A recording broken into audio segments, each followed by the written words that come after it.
The heart cry of the people is for religious freedom in Egypt, and that's why they called upon the military to reject and to stop the tyrant Morsi from abusing and forcing Islam upon the people who want freedom.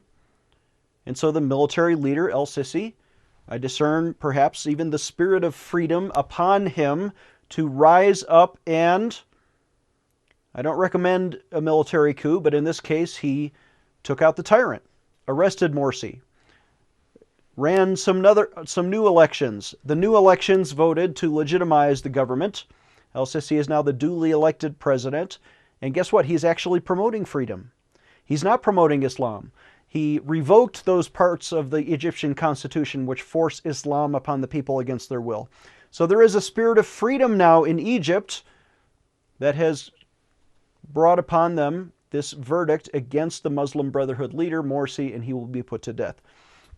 All that to say, this is perhaps a fulfillment of Scripture. This was prophesied. These days were prophesied by the Old Testament prophet Isaiah in chapter 19.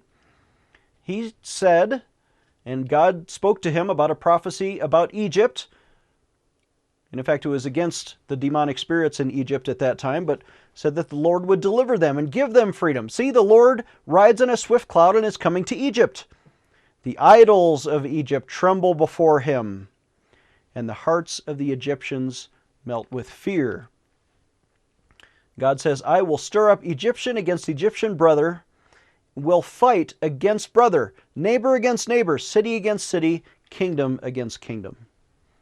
That is the prophecy of Isaiah, and do we see that being fulfilled in our time?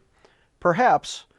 When there is a great evangelistic explosion and they come to Jesus Christ, I believe that religious freedom will be fulfilled as the Scripture foretells.